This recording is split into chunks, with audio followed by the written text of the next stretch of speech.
Hello, everyone, family and friends around the world. I'm Queen Poetry 73 here. Just thought I'd drop in and speak a little bit on forgiveness. Of course, you know I usually do poetry time, but today I just decided I would speak on forgiveness. And so we're going to get right into it, for the sake of time. I just want to ask a question of how many of us, or how many of you out there have or is harboring unforgiveness in our heart, be it for the loss of a job, or a co-worker didn't treat you fairly, or loved one,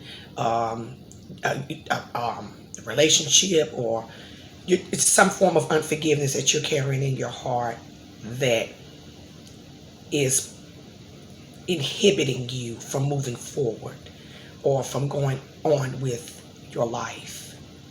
And I just sat down and thought this morning about, how just suppose that Jesus hadn't forgiven us when he took his last breath, or when he gave his last breath on the cross, when he said, Lord, forgive them, for they know not what they do. Forgive them, for they know not what they do.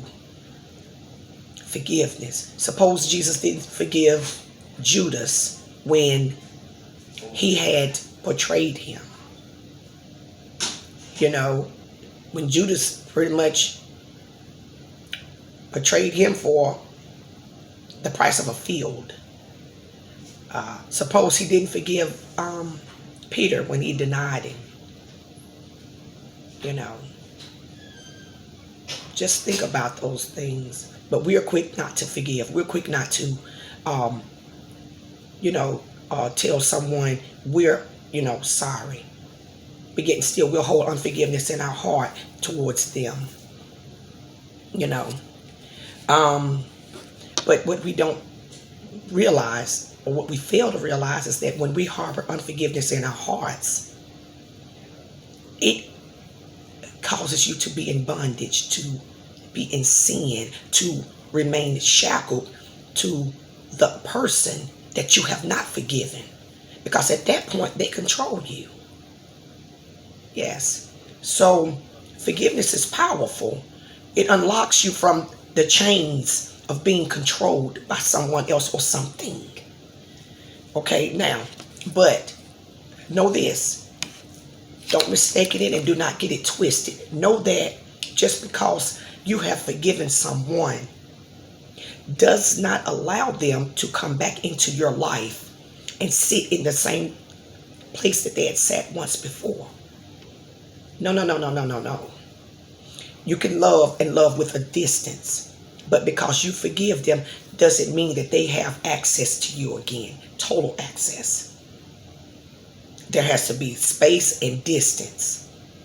And know that because you forgive them once, okay, the Bible encourages us to forgive, but know that you can trust no one.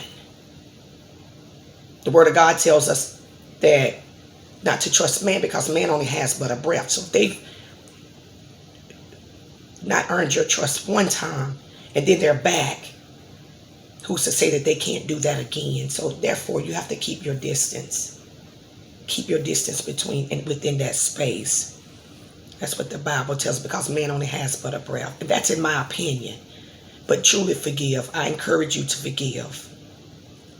You can't pray or go to God with unforgiveness in your heart. The Word of God says that you ought to leave your gifts at the altar. Go get it right with your loved one, your neighbor, your friend, or whomever. And then come back and make your requests and your petitions known unto Him. That is the Word of God. That is the Word of God. You got to get it right with them. Therefore, then you can go and be in the presence of the Lord and ask Daddy for whatever it is that you're in prayer for. Okay? We must forgive. James 5:16 tells us that we must forgive each other as the Lord has forgiven us. That is our charge. That is our challenge today. Now, here's another piece to the puzzle. When you forgive that person, don't start this conversation out with, oh, you remember when, or you know when. No, no, no, no. Because your heart's still not right. Okay, let's bring it back. Let's start over. Let's approach them with love and a clear conscience and say, sister, brother, whomever, I forgive you. It's okay. And we move forward. Okay? But if you come with animosity still in your tone and in your approach, you need to go get it right with yourself and then come back. So my charge and my challenge to you today is ask yourself, who have you not forgiven? Who do you need forgiveness from?